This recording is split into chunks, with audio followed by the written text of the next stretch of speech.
Hello friends, आज की इस वीडियो में हम लोग मर्फीज़ ग्रामर की यूनिट नंबर 4 को पढ़ने जा रहे हैं।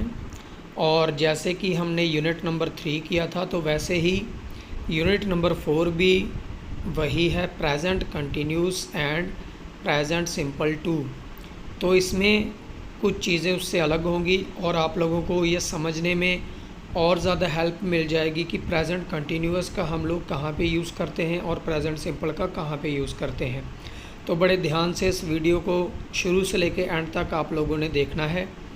तो सेक्शन ए में सबसे पहले हम लोग देख लेते हैं। उन्होंने बताया है कि we use continuous form for actions and happenings that have started but not finished.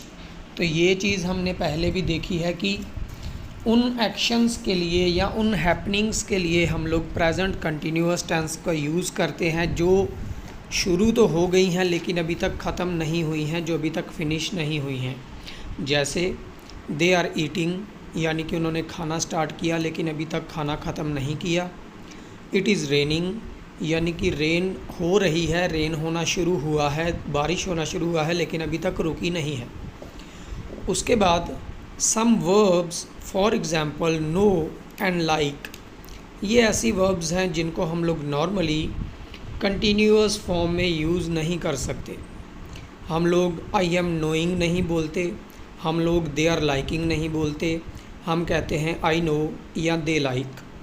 ठीक है, तो ऐसे ही कुछ और वर्ब्स उन्होंने हमें दी हैं जिनको हम लोग नॉर्मली प्रेजेंट कंटिन्यूअस फॉर्म में यूज़ नहीं करते, मतलब इनके साथ आईएनजी वाला फॉर्म जो है वो हम लोग यूज़ नहीं करते।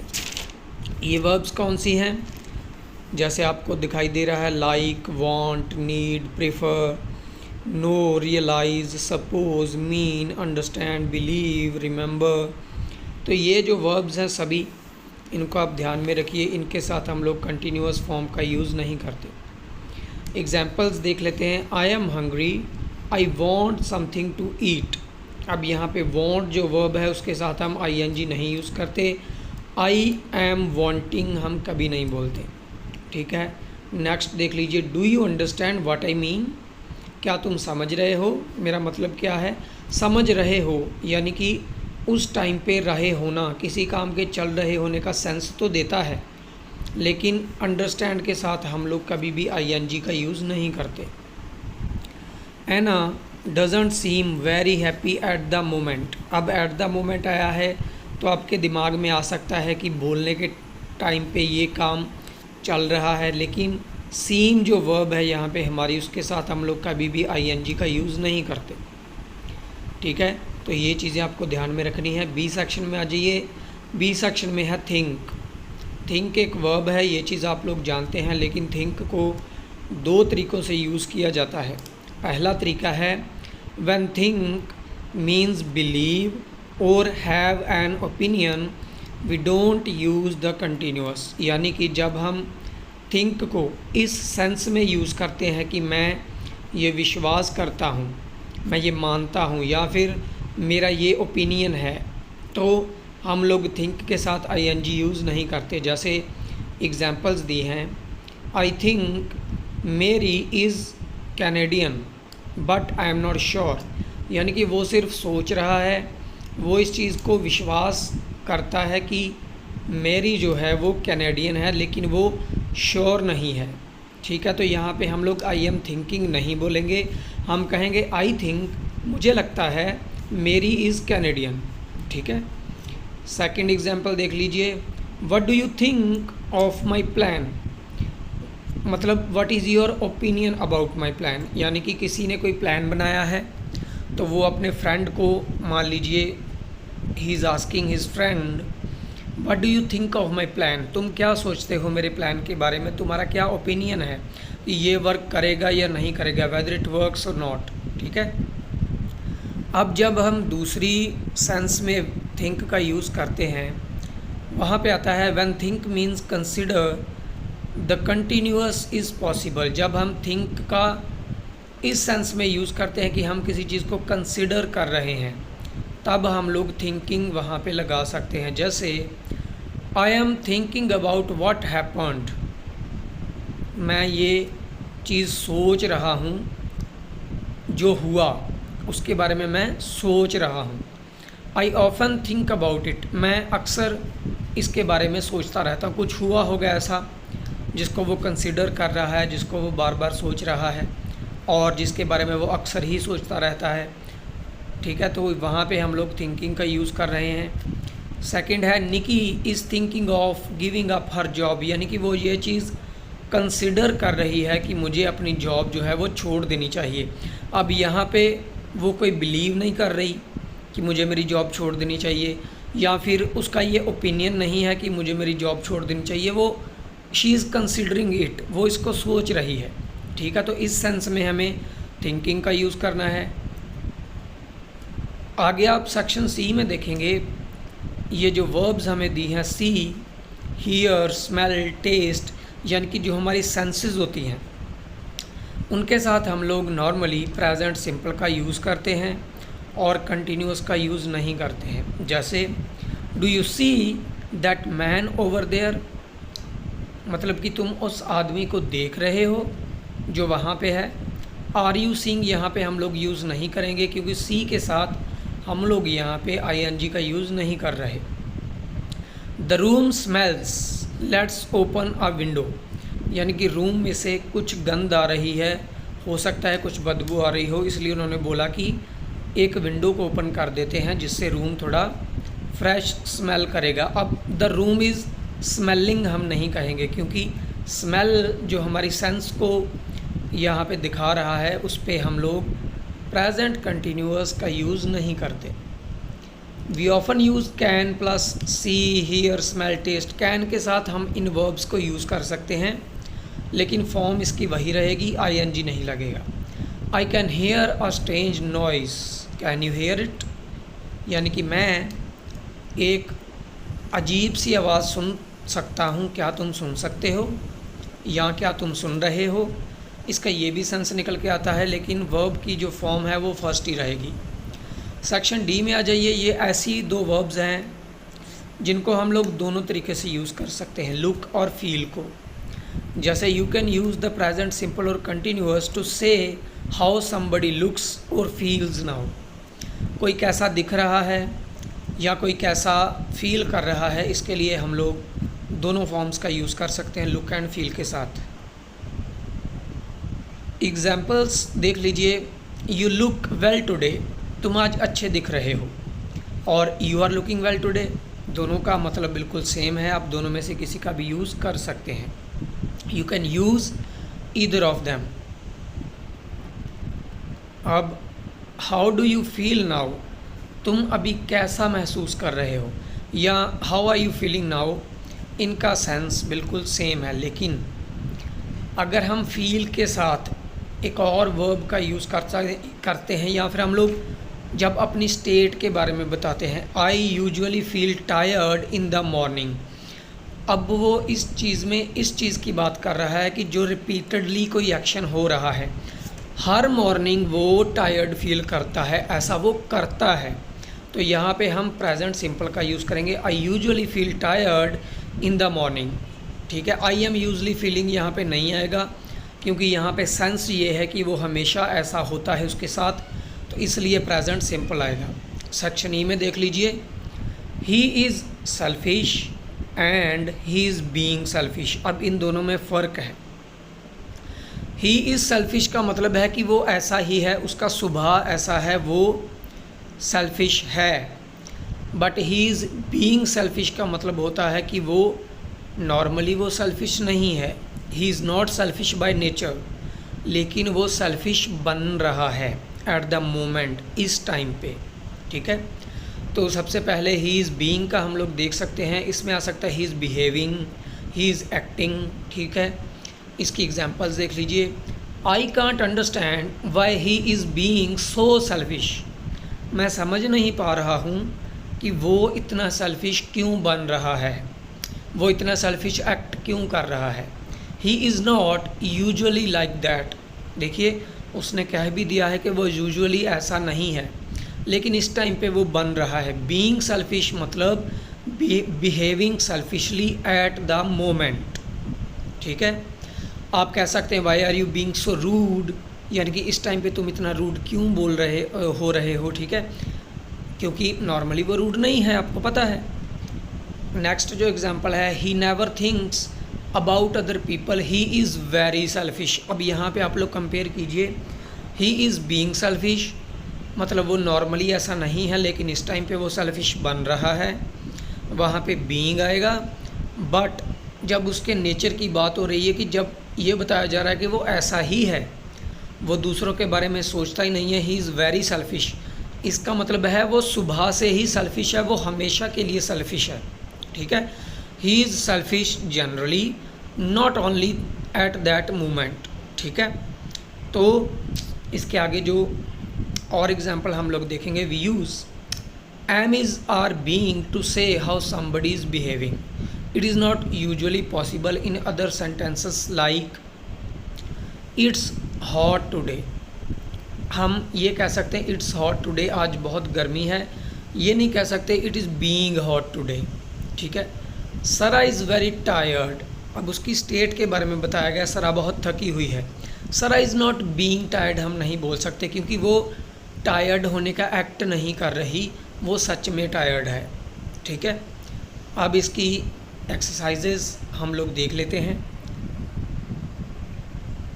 आप लोग 4.1 देख रहे हैं, यहाँ पे हमें put the verb into the correct form, present continuous और प्रेजेंट सिंपल, हमें जो फॉर्म है वर्ब की ब्रैकेट में हमें दिया गया है, तो हमें इसको करेक्ट फॉर्म में लिखना है। तो सबसे पहले देखिए उन्होंने एग्जांपल दी है, are you hungry, do you want something to eat. अब हम डू यू वांटिंग नहीं कहेंगे, क्योंकि हमने पढ़ा है वांट के साथ हमेशा आईएनजी का यूज़ नहीं होता, वांट अकेला यूज़ होता है। सेकंड देख लीजिए, don't put the dictionary away, I use it. अब आपको मैं एक चीज़ बता दूं, ये जो don't put the dictionary away वाले दोनों सेंटेंसेस हैं, ये आपके एग्ज़ाम्स में आते ही आते हैं, हर साल एग्ज़ाम्स में ये दोनों सेंटेंस आते हैं, और बहुत सारे स्टूडेंट्स हैं जो इसमें गलती करके आते हैं, गलत लिख के आते हैं। इनको आपने अच्छे से समझ के ध्यान से करना है, जो मैं आपको अभी बताने वाला हूँ। वो कह रहा है कि don't put the dictionary away, dictionary को दूर मत करो या इसको साइड मत करो, क्यों? क्योंकि मैं इसको यूज़ कर रहा हूँ, यही होगा ना कि मैं इसको यूज़ कर रहा हूँ, मैं इसको यूज़ कर रहा हूँ मतलब आई एम यूजिंग इट, मैं इसको अभी यूज़ कर रहा हूँ, इसको साइड मत करो, I am using it. Use के साथ हम लोग आईएनजी का यूज़ कर सकते हैं। अब नेक्स्ट देखिए, don't put the dictionary away, dictionary को साइड मत करो, क्यों? आई नीड इट। अब नीड के साथ हम लोग कभी भी आईएनजी का यूज़ नहीं करते, नीडिंग नहीं आएगा, यहाँ आएगा I need it as it is. तो ये दोनों सेंटेंस आपने अच्छे से तैयारी करके जानी है, ये एग्ज़ाम में आपको आने वाले हैं। फोर्थ देख लीजिए, हु इज़ दैट मैन, वो आदमी कौन है, वट डैश ही वॉन्ट। अब आपको पता है वॉन्ट के साथ हम आईएनजी का यूज़ नहीं करेंगे, तो इसका मतलब है वॉन्ट के साथ ही ये सेंटेंस बनेगा। और जब हम प्रेजेंट सिंपल का इंटेरोगेटिव बनाते हैं तो हम डू या डज़ का यूज़ करते हैं। अब यहाँ पे हमारा जो सब्जेक्ट है वो है ही, थर्ड पर्सन सिंगुलर, तो हम लोग डज़ का यूज़ करेंगे, व्हाट डज़ ही वांट, ठीक है। अब फिफ्थ देख लीजिए, हु इज़ दैट मैन, वो आदमी कौन है, why dash he look at us. अब यहाँ पे देखिए वो आदमी कौन है, उसने कहा है कि वाई ही लुक एट अस, वो हमारी तरफ क्यों देख रहा है। तो देख रहा है यानी कि एट द मोमेंट वो उनकी तरफ देख रहा है। तो यहाँ पे लुक हमारा वर्ब है, हम इसके साथ आईएनजी फॉर्म का यूज़ कर सकते हैं, लुकिंग बन सकता है।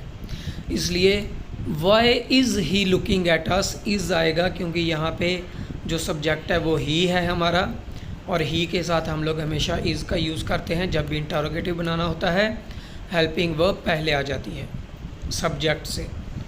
सिक्स्थ में देखेंगे, Alan says he is 80 years old but nobody dash him. अब यहाँ पे जो सेंटेंस का सेंस बन रहा वो यह है कि एलन ये कहता है कि वो 80 साल का है, लेकिन कोई भी उसका विश्वास नहीं करता। ऐसा नहीं है कि कोई भी उसका विश्वास नहीं कर रहा, एट द मोमेंट ये चीज़ नहीं हो रही, कोई भी उसका विश्वास नहीं करता, तो यहाँ पे आप प्रेजेंट सिंपल का यूज़ करेंगे नोबडी। अब नोबडी अगर हमारा सब्जेक्ट है तो यहाँ पे बिलीव के साथ एस लग जाएगा, nobody believes him. 7th, she told me her name but I not remember it now. अब यहाँ पे ये सेंटेंस है कि उसने मुझे अपना नाम बताया था लेकिन मैं उसको अभी याद नहीं कर पा रहा, या अभी वो मुझे याद नहीं है। तो अगर आप कहेंगे अभी वो मुझे याद नहीं है, तो इसका मतलब ये नहीं कि एट द मोमेंट आप वो काम कर नहीं रहे, ठीक है। आप रिमेंबर करने का कोशिश नहीं कर रहे, ना ही आप भूलने का कोशिश कर रहे हैं। आप जस्ट बता रहे हैं कि मुझे अभी ये चीज़ रिमेंबर नहीं है, मुझे याद नहीं है। तो आप यहाँ पे दो तरीके से इस सेंटेंस को बना सकते हैं, आई डोंट रिमेंबर या आई कांट रिमेंबर। आप दोनों में से किसी का भी यूज़ कर सकते हैं, आपका सेंटेंस बिल्कुल सही होगा। उसके बाद 8th आप लोग देख लीजिए, I think of selling my car, would you be interested in buying it. अब देखिए वो इस चीज़ को सोच रहा है कि मैं अपनी कार सेल कर दूं। क्यों? क्योंकि हो सकता है वो उसको यूज़ नहीं करता। तो यहाँ पे वो ये बिलीव नहीं कर रहा। थिंक का यहाँ पे जो यूज़ करने का मोटिव है, वो बिलीव नहीं कर रहा कि मुझे मेरी कार बेच देनी चाहिए, ना ही वो अपना ओपिनियन दे रहा है किसी के प्लान पे, बल्कि वो इस चीज़ को कंसीडर कर रहा है। तो यहाँ पे आई एम थिंकिंग आएगा, आई am thinking of selling my car, ठीक है। 9th देख लीजिए, I think you should sell your car, you not use it very often. तो यहाँ पे आप लोग देखेंगे इंसान किसी को कोई सलाह दे रहा है, तो मतलब उसका ओपिनियन है ये, ठीक है। तो ओपिनियन जब भी हम देते हैं, थिंक को जब हम ओपिनियन देने के लिए यूज़ करते हैं, तो हम कंटिन्यूअस फॉर्म का यूज़ नहीं करते। तो यहाँ पे आएगा, I think you should sell your car. मेरा मानना है, मुझे लगता है कि आपको अपनी कार सेल कर देनी चाहिए। You not use it very often. अब वेरी ऑफन का मतलब कि आप अक्सर इसको यूज़ नहीं करते। जब भी हम अक्सर की बात करते हैं तो हम लोग प्रेजेंट सिंपल का यूज़ करते हैं। तो यहाँ पे आएगा यू के साथ डू और डज में से कौन सा हेल्पिंग वर्ब लगेगा? Yes, do. You don't use it very often. 10th देख लीजिए, air dash mainly of nitrogen and oxygen consist. हमारी वर्ब दी गई है।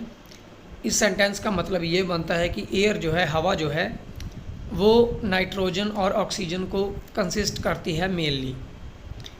तो यहाँ पे एयर जो है वो हमारा सब्जेक्ट है, 3rd पर्सन सिंगुलर है, और ये एक फैक्ट है, ये एक इन्फॉर्मेशन है। तो यहाँ पे हम लोग प्रेजेंट सिंपल का यूज़ करेंगे। कंसिस्ट्स आएगा क्योंकि यहाँ पे कंसिस्ट के साथ एस लग जाएगा 3rd पर्सन सिंगुलर सब्जेक्ट होने की वजह से। आगे हम लोग देखते हैं 4.2, use the words in brackets to make sentences. ठीक है, तो यहाँ पे हम लोग एग्जाम्पल पहले ही देख लेते हैं। You don't seem very happy today. यहाँ पे क्यों लिखा गया है? क्योंकि सीम के साथ हम लोग ing का यूज़ नहीं करते, ये लोग हम पढ़ के आए हैं। तो यहाँ पे आएगा you don't seem very happy today.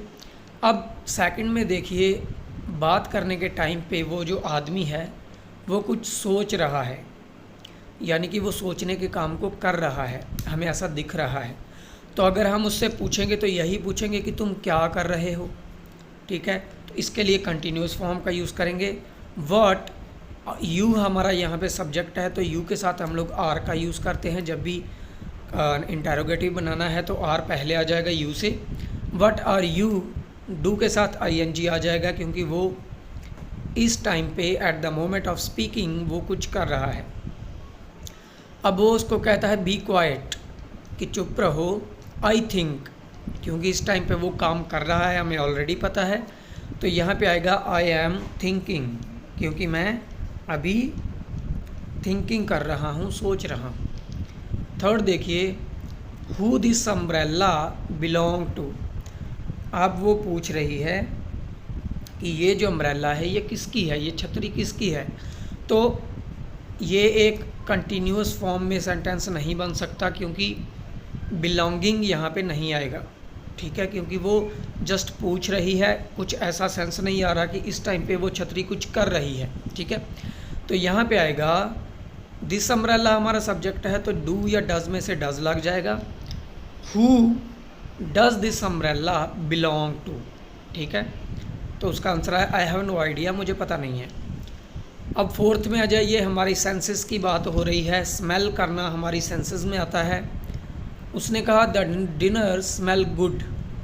Smell के साथ हम लोग आईएनजी फॉर्म का यूज़ नहीं करते, स्मेलिंग नहीं आएगा।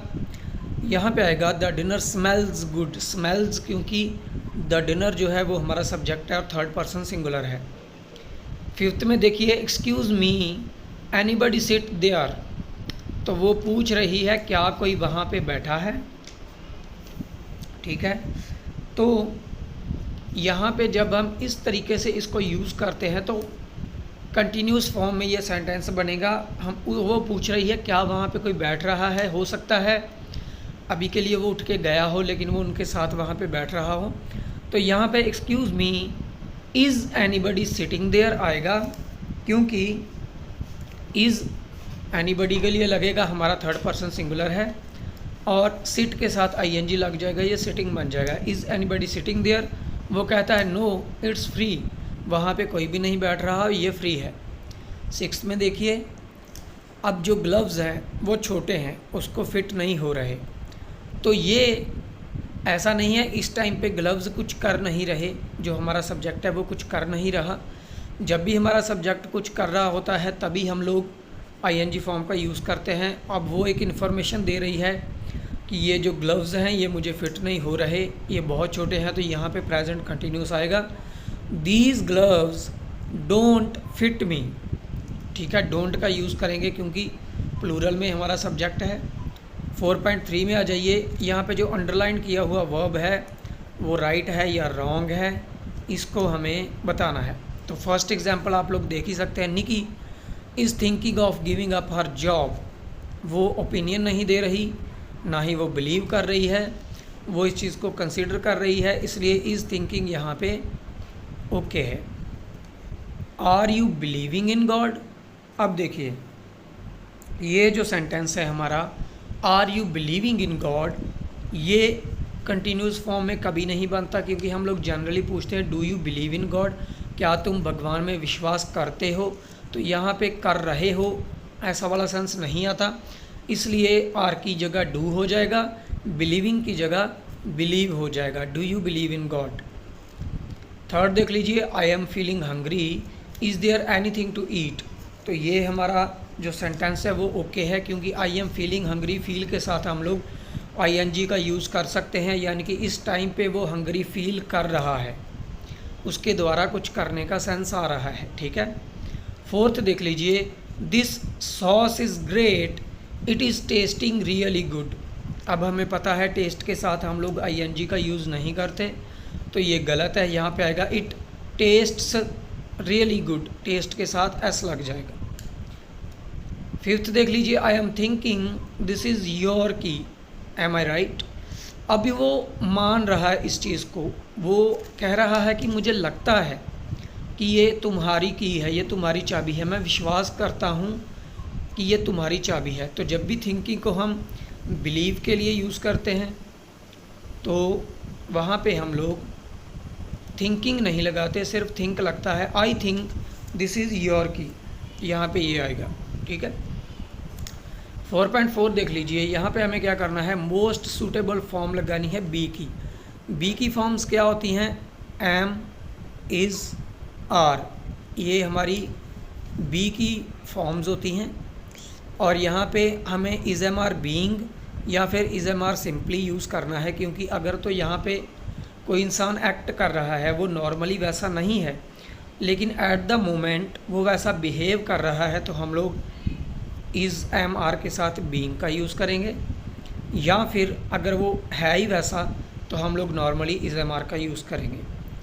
फर्स्ट हमारा देख लीजिए, I can't understand why he is being so selfish, he isn't usually like that. तो उसने सेंटेंस में ही बता दिया है कि आमतौर पे वो ऐसा नहीं है, तो मैं समझ नहीं पा रहा हूँ कि वो ऐसा सेल्फिश क्यों हो रहा है। तो ही इज़ बीइंग आएगा, क्योंकि हमेशा के लिए वो ऐसा नहीं है, लेकिन अब वो ऐसा कर रहा है। सेकंड देख लीजिए, Sarah dash very nice to me at the moment I wonder why. अब वो कह रहा है कि सरा एट द मोमेंट, इस टाइम पे मेरे साथ बहुत नाइस बन रही है, मैं सोच रहा हूँ क्यों, मैं हैरान हूँ क्यों। यानी कि सरा नॉर्मली उसके साथ इतना अच्छा नहीं रहती, इतना नाइस नहीं रहती, अभी वो रह रही है, तो सरा इज़ बीइंग आएगा यहाँ पे। Sarah is being very nice to me. You like Sophie when you meet her, she dash very nice. अब वो किसी के बारे में स्टेटमेंट दे रहा है कि सोफ़ी जो है वो बहुत अच्छी लड़की है, जब तुम उससे मिलोगे तुम उसको लाइक करोगे। यानी कि वो बहुत अच्छी, उसके बारे में इंफॉर्मेशन दे रही है, वो है ही अच्छी, वो बन नहीं रही अच्छी, लेकिन वो है ही, इसलिए शी इज़ वेरी नाइस यहाँ पे आएगा। और लास्ट के जो 2 सेंटेंसेस हैं ये आपका होमवर्क है, ये आपने मुझे कमेंट बॉक्स में इनका आंसर बताना है। मैं एक्सप्लेन थोड़ा सा कर देता हूँ। You are usually very patient, उसका मतलब है कि तुम नॉर्मली धैर्यवान हो, बहुत धैर्यवान हो, सहनशील हो। So why dash so unreasonable you waiting 10 more minutes. तो इसका मतलब ये है कि तुम नॉर्मली तो बहुत पेशेंट हो, यानी कि अगर वो नॉर्मली पेशेंट है तो इसका मतलब है इस टाइम पे वो कुछ ऐसा कर रहा है जो वो नॉर्मली नहीं करता। तो अब आपको इसका आंसर मुझे देना है, ठीक है। तो यहाँ पे बी की फॉर्म यूज़ होगी और यहाँ पे जो मेन वर्ब यूज़ होगी वो भी बी ही यूज़ होगी, इतना मैं आपको बता देता हूँ। फिफ्थ है, why isn't Steve at work today. वो आज काम पे नहीं आया, क्यों नहीं आया। अब यहाँ पे देखिए, अगर वो काम पे नहीं आया तो इसका मतलब वो बीमार है। इल हमें यहाँ पे बताया गया है। अगर वो बीमार है तो वो बीमार होने का एक्टिंग तो नहीं कर रहा, वो बीमार है, तो इसको भी आपने मुझे बना के कमेंट बॉक्स में बताना है। और दोस्तों, ऐसी ही वीडियोस के लिए हमारे चैनल को आपने सब्सक्राइब करना है, वीडियो को लाइक और शेयर करना कभी ना भूलिए, क्योंकि हो सकता है आपके एक लाइक करने से, आपके एक शेयर करने से किसी की हेल्प हो जाए और वो अपने एग्ज़ाम में अच्छे नंबर लेकर पास हो जाए। तो वीडियो को कम से कम अपने 10 फ्रेंड्स के साथ शेयर ज़रूर करें और मिलते हैं आगे ऐसी ही एक न्यू वीडियो में। Thank you so much.